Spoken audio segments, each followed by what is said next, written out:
ensonga eriwo ku Tikyalumbuye yiino. Abantu abamu ab'omu Turkey bali mu nteeseganya ab'omu gavumenti nga bagenda kukolagana njagala kantu kano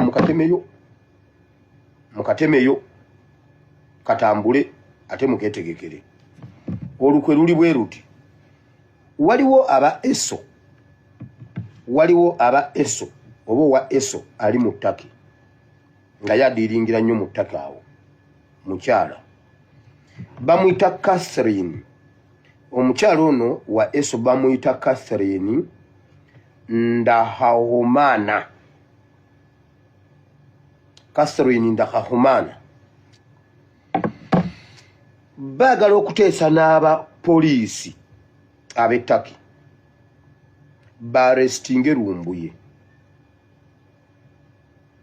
mu ngeri yonna, bamukwate bamuteeke ku poliisi emu. Bwe bamuteeka ku poliisi emu bakonektinge ono wa ESO ajje wakyalire Lumbuye,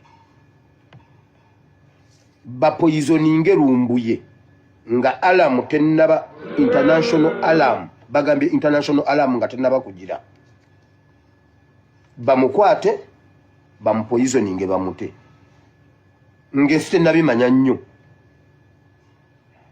Lumbuye bamute addeyo ewuwe oba ewaka nga ne gavumenti tekitegedde nnyo nnyo yattaka egenda okukitegeera nga bamutadde tubadde tumukutte nga naye tumutadde azeeyo eka. Lunaku lumu 2 3 Lumbuye afe.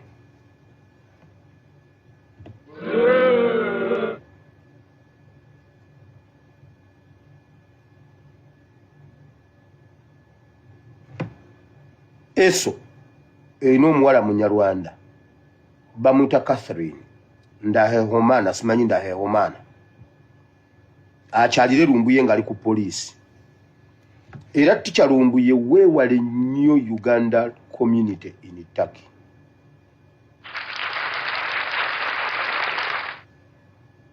Babe nga bakamukwata ne bw'anaamalayo ssaawa busaawa bamute bagambe kiwedde.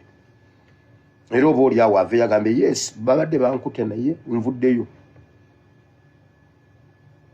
Bakimukole mu ngeri gy'anaaba tategedde. Yeeyo ddiiru ebaddewo. Kale ekisooka tutandise process y'okugikuba. Ekyo kyokka kyawetandise. Ate tusaba era tulina Katonda omulamu akola eby'amaanyi. Kale nga bwetwongerako measures endala, ezimu ziri munda endala ziri kungulu. Era okusinzira ku bitongole munda, Mukama bw'aba yagadde within a few days tugenda kufulumya ekifaananyi ky'omuwala oyo, omukyala oyo. Yes, Mukama atuwadde ekisa okuyingira ebisenge by'amakolero ga Waaka. Mukama ayunze emmeeme ya Dawudi n'eya Yonasaani. Obwo obubaka si bupya wano, okujjako nga toli musomi wa Bible oba nga totugoberera. Naye bw'oba otugoberera ebintu ebimu tubyogera ne tubiyitako, omuntu ye programu n'ejja mu mutwe bwe ng'obwo obubaka bulamba abutegedde.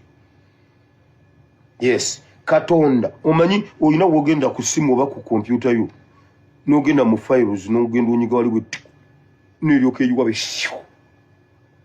Kati ekyo kyokka kye njogedde nti Mukama agasse emmeeme ya Yonasaani n'eya David. Programu eyiise mu mutwe. Kale fear not, ebimu ebitutiisa twabiwangula dda. Catherine ngenda kuta ekifaananyi kyo. Anti abakwetolodde bendi nabo, b'okola nabo ate bendi nabo, ate abakutuma emmeeme zaabwe zeegase n'eya Dawudi.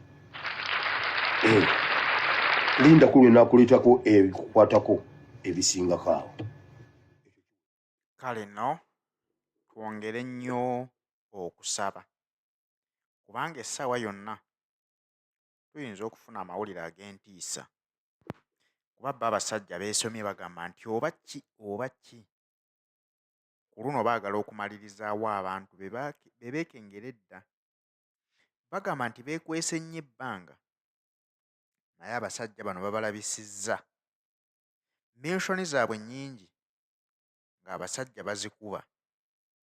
Bagamba nti ku mulundi guno okufa n'obutanyagwa balina okukola ekisoboka okulaba nti waakiri babeetikkula. Bakkiriza nti ensi yabakyawa, naye bagamba nti leka ebakyawe, naye ng'ababaleetedde ebyo bo baggiddwawo nga tebakyassa.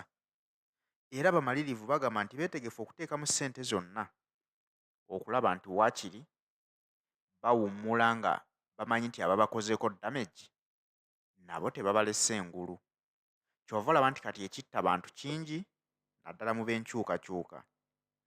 Ekiwamba abantu kigenda mu maaso ate ne bavaayo ne beewaana, kuba bakimanyi nti bwe bawamba omu ku ffe bo baba basikowalinze lwa nsonga bakimanyi nti ekyo bannayuganda kye bakyasinza okutya eky'okuwambibwa. Kale tetugwamu maanyi kubanga bakola bye bakola, naye ate Mukama abitubikkulira nga tebinnaba kubaawo. Naffe ne tukyusa ennwana yaffe ne tufuna we tusobola okubyeŋŋangamu.